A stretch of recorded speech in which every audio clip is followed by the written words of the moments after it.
ದೊಡ್ಡಪ್ಪ ಜಿ ಮಲ್ಖೇಡ್ ಅಂತೇಳಿ ನವ ಕರ್ನಾಟಕ ರೈತ ಸಂಘ ಅಧ್ಯಕ್ಷ ಸೇಡಂ ತಾಲೂಕಾ.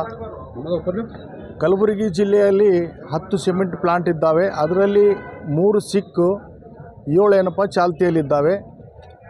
ಆ 7 ಪ್ಲಾಂಟ್ದವ್ರು ಏನಪ್ಪ ಅಂತಂದರೆ ಗ್ರಾಮ ಪಂಚಾಯಿತಿಗೆ ತೆರಿಗೆ ಹಣ ಅಂದರೆ ಕರ ವಸೂಲಿ ಕಟ್ತಾ ಇಲ್ಲ, 100 ಕೋಟಿ ಬರಬೇಕು. ಮತ್ತು ಇನ್ನೂ ಒಂದು ಏನಪ್ಪ ಅಂತಂದರೆ ನಗರ ಮತ್ತು ಗ್ರಾಮಾಂತರ ಯೋಜನೆ ಅವರು ಏನಪ್ಪ ಅಂತಂದರೆ ಅವ್ರದ್ದು ವಿನಾಶ ನಕ್ಷೆಯನ್ನು ಮಾಡಿಕೊಂಡು ಅದರದ್ದು ಕೂಡ ಏನಪ್ಪ ಅಂತಂದರೆ ಅದು ಪ್ಲಾಂಟ್ ಪ್ರಾರಂಭದಲ್ಲೇ ಮಾಡ್ಕೋಬೇಕು, ಅದು ಕೂಡ ಮಾಡಿಲ್ಲ. ಅದ್ರ ಬಗ್ಗೆದಾಗ ಏನಪ್ಪ ಹೇಳಿ ಬಯಸ್ತೀವಿ.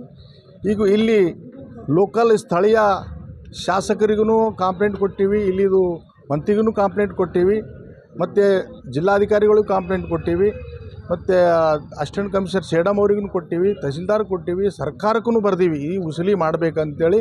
ಇದರ ಬಗ್ಗೆದಾಗೆ ಕರ್ನಾಟಕ ಸರ್ಕಾರ ಯಾವುದೇ ಥರದ ಗಮನ ಹರಿಸಿಲ್ಲ.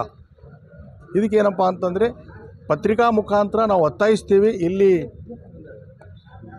ಜಿಲ್ಲಾ ಉಸ್ತುವಾರಿ ಮಂತ್ರಿಗೂ ಈ ಮುಖಾಂತರ ಹೇಳಿ ಬಯಸ್ತೀವಿ, ಟ್ಯಾಕ್ಸು ವಸೂಲಿ ಮಾಡಬೇಕು. ಗ್ರಾಮ ಪಂಚಾಯತಿ ಟ್ಯಾಕ್ಸ್ ಏನಪ್ಪ ಬರಬೇಕಾಗಿದೆ ಸರ್ಕಾರಕ್ಕೆ, ಅಂದರೆ ಅಲ್ಲಿ ಸ್ಥಳೀಯ ಸಂಸ್ಥೆಗಳು ನಡಿಬೇಕಾದ್ರೆ ಟ್ಯಾಕ್ಸ್ ನಿಂತೇ ನಡೀತದೆ. ಆ ಟ್ಯಾಕ್ಸನ್ನು ವಸೂಲಿ ಮಾಡಿಲ್ಲಪ್ಪ, ಕರ ವಸೂಲಿ ಮಾಡಿಲ್ಲಪ್ಪ ಅಂತಂದರೆ ಅಲ್ಲೇ ಗ್ರಾಮ ಪಂಚಾಯತಿ ಏನಪ್ಪ ಅಂದ್ರೆ ಡೆವಲಪ್ಮೆಂಟ್ ಮಾಡಬೇಕಾದ್ರೆ ಆ ಒಂದು ಕರ ವಸೂಲಿ ಮಾಡಿದರೆ ಮಾತ್ರ ಡೆವಲಪ್ಮೆಂಟ್ ಮಾಡಲಿಕ್ಕೆ ಸಾಧ್ಯ ಅದ. ಆ ಡೆವಲಪ್ಮೆಂಟ್ ಆಗಬೇಕಾದ್ರೆ ಕರ ವಸೂಲಿ ಆಗಬೇಕು, ಕರ ವಸೂಲಿ ಆದರೆ ಡೆವಲಪ್ಮೆಂಟ್ ಆಗ್ತದೆ. ಅಲ್ಲಿ ಗ್ರಾಮ ಪಂಚಾಯತಿ ವ್ಯಾಪ್ತಿಯಲ್ಲಿ ಬರೋ ಇಂಡಸ್ಟ್ರಿ ಏನಿದ್ದಾವೆ, ಸಿಮೆಂಟ್ ಪ್ಲಾಂಟ್ಗಳೇನಿದ್ದಾವೆ ಅವರು ವಸೂಲಿ ಮಾಡ್ತಾಯಿಲ್ಲ. ಅಲ್ಲಿ ಒಳಗಿಂದೊಳಗೆ ಅವರು ಒಪ್ಪಂದ ಮಾಡ್ಕೊಂಡು ಒಂದು 4 ಲಕ್ಷ ತೊಗೊಂಡೆ 5 ಲಕ್ಷ ತೊಗೊಂಡೆ ಅಂತ ತೊಗೋತಾರೆ. ಕೋಟ್ಯಾನುಗಟ್ಟಲೆ ರೊಕ್ಕ ಏನಪ್ಪ ಅಂತಂದರೆ ಗ್ರಾಮ ಪಂಚಾಯತಿನಿಂದ ಬರಬೇಕು ಎಲ್ಲ ಸಿಮೆಂಟ್ ಇಂಡಸ್ಟ್ರಿಗಳಿಂದ. ಮತ್ತು ಸಿಮೆಂಟ್ ಗ್ರಾಮ ಪಂಚಾಯತಿ ಅಲ್ಲದೆ ಮತ್ತು ನಗರ ಮತ್ತು ಗ್ರಾಮಾಂತರ ಅವರಿಂಥ ವಿನಾಶ ನಕ್ಷೆ ಮಾಡ್ಕೋಬೇಕು. ಅದು ಕೂಡ ಏನಪ್ಪ ಅಂತಂದರೆ ಈ ಇಂಡಸ್ಟ್ರಿದವರು ಮಾಡ್ಕೊಂಡಿಲ್ಲ. ಇನ್ನೂ ಒಂದು ಏನಪ್ಪ ಅಂದರೆ ಇನ್ನೂ ಹಣ ಏನಪ್ಪ ಅಂದರೆ ಮೈನಿಂಗ್ ಲೀಸ್ ಏನು ತೊಗೋತಾರೆ, ಮೈನಿಂಗ್ ಲೀಸ್ ತೊಗೊಂಡು ಅದರದ್ದು ಕೂಡ ಏನಪ್ಪ ಅಂದರೆ ಅವರು ಭಾಳ ಬ್ಯಾಲೆನ್ಸ್ ಇಟ್ಟಿದ್ದಾರೆ, ಅದು ಕೂಡ ಕಟ್ಟಿರೋದಿಲ್ಲ. ಹೇಳ್ತಾರೊಂದು ಮಾಡ್ತಾರೊಂದು, ಸರ್ಕಾರಕ್ಕೆ ವಂಚನೆ ಮಾಡೋದೇ ಆ ಸಿಮೆಂಟ್ ಇಂಡಸ್ಟ್ರಿಗಳದ್ದು ಕೆಲಸ. ಇಷ್ಟೇ ನಾನು ಹೇಳಿ ಬಯಸ್ತೀನಿ. ಪಂಚಾಯತ್ ಡೆವಲಪ್ಮೆಂಟ್ ಅವ್ರಿಗೆ ಕಂಪ್ಲೇಂಟ್ ಕೊಟ್ಟರು ಅವ್ರು ಹೇಳ್ತಾರೆ ಇಲ್ಲರಿ ಇಷ್ಟೇ ರೂಲ್ ಆದ್ರಿ ಅಂತಾರೆ. ಅವ್ರು ಇದೇ ರೂಲ್ ಆದಂಥ ರೂಲ್ ತೋರಿಸ್ತಾರೆ ನಮಗೆ. ನಾವು ಬುಕ್ ತರೋದು ಏನಪ್ಪ ಅಂದ್ರೆ ಕಾನೂನು ತೋರಿಸಿದೇವಪ್ಪ ಪಂಚಾಯತ್ ರಾಜ್ ಆ್ಯಕ್ಟ್ ಪ್ರಕಾರ ವಸೂಲಿ ಮಾಡ್ರಿ ಅಂದರೆ ಇಲ್ಲರಿ ಹಿಂಗೆ ಆದ್ರಿ ಅಂತ ಅಂತಾರೆ. ಅದ್ರಾಗ ಒಂದು 4 ಮಂದಿ ಆ ಕಡೆ ಬರ್ತಾರೆ, ಇಷ್ಟೇ ಆದ್ರಿ ನೀವೇನು ಕೇಳಕತ್ತೀರಿ ಅಂತಾರೆ ನಮಗೆ. ಒಟ್ಟಾರೆ ತಾವು ಹೇಳೋ ಪ್ರಕಾರ ಅಂದ್ರೆ ಲಂಚ ಪಡ್ಕೊಂಡು ಇಲ್ಲಿ ಕರ ವಸೂಲಿ ಮಾಡ್ತಾ ಇಲ್ಲ. ಆ ಲಂಚದ್ದು ಅದು ಜೊಗ್ಗದ ಬಿಡ್ರಿ. ಅದು ಈ ಕಡೆ ಹೇಳಿದ್ರು ಹಂಗೆ ಆಗ್ತದೆ, ಆ ಕಡೆ ಹೇಳಿದ್ರು ಅಟ್ಟೆ ಆಗ್ತದೆ. ಲಂಚದಾಗ ಮುಣಿಗಿ ಹೋಗ್ಯದ ಪೂರ. ಪಂಚಾಯತ್ಗಳೇ ಲಂಚದಾಗ ಮುಣಿಗಿ ಹೋಗ್ಯಾವ.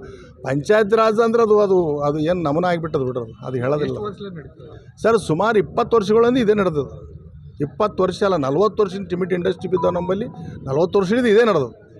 ಇನ್ನೊಬ್ಬ ಬರ್ತಾನೆ ಅಧ್ಯಕ್ಷ ಅದು ಮಾಡ್ತಾನೆ, ಇನ್ನೊಬ್ಬ ಅಧ್ಯಕ್ಷ ಬರ್ತಾನೆ ಅದು ಮಾಡ್ತಾನೆ. ಒಳಗಿನೊಳಗೆ ಒಪ್ಪಂದ ಅಥವಾ ಒಳಗಿನೊಳಗೆ ಎಲ್ಲ ಒಟ್ಟು ಏನಪ್ಪ ಅಂದ್ರೆ ಇಲ್ಲರಿ 3 ಲಕ್ಷ ತೊಗೋದದ್ರಿ ಅಂತ, ಅದು ರೂಲ್ನಾಗ ಆದ್ರಿ ಅಂತ ನಾವು ಇವಾಗ ಕೇಳಿದ್ವಿ. ಪಂಚಾಯತಿ ಅಧಿಕಾರಿಗಳಾರ ಅವ್ರಿಗೆ ಕೇಳಿದೆ, ಇಲ್ಲರಿ ಅದು ಹಂಗೆ ಆದ್ರಿ ಅಂತಂತ. ಈಗ ಸಂಬಂಧಪಟ್ಟ ಯಾರು ಊರದವರು ಹೋರಾಟ ಮಾಡ್ಬೇಕಂತ ಹೋರಾಟ ಮಾಡ್ಲತ್ತೀವಲ್ಲ ಸರ್. ಯಾವಾಗ ಮಾಡಿ ಈಗ ನಡೆದದಲ್ರಿ. ಪತ್ರಿಕಾ ಹೇಳತ್ತೀವಿ, ನಾವು ಲೆಟರ್ ಕೊಟ್ಟಿವಿ. ಇದು ಸುಮಾರು ನಮ್ಮದು 30 ವರ್ಷ ಹಿಡಿದು ಸ್ಟ್ರಗಲ್ ಅದ ರೀ. ಆ ಸ್ಟ್ರಗಲ್ಗೆ ಏನಪ್ಪ ಅಂದ್ರೆ ಇಲ್ಲಿವರೆಗೆ ಯಾರೂ ಮಾನ್ಯತೆ ಕೊಟ್ಟಿಲ್ಲ. ಹಿಂಗೆ ಹೇಳೋದು ನಡೆದು ಕೇಳೋದು ನಡೆದು ಎಲ್ಲೋ ನೀವು ಪೇಪರ್ದವ್ರನ್ನೂ ಬರೀತೀರಿ, ಮೀಡಿಯಾದಾಗೂ ಹಾಕ್ತೀರಿ, ನಮ್ಮ ಕಾಗದಗಳು ಕರ್ಗೆ ಆಗ್ತಿರ್ತಾವೆ, ಪಂಚಾಯತ್ದಾಗ ರದ್ದಿ ಆಗ್ತಾವೆ, ಸರ್ಕಾರ ಕಳ್ತೀವಿ. ಸರ್ಕಾರನೇ ಏನಪ್ಪ ಅಂದ್ರೆ ಬುಟ್ಟಿ ಕೊಟ್ಟಾಗ್ತದೆ.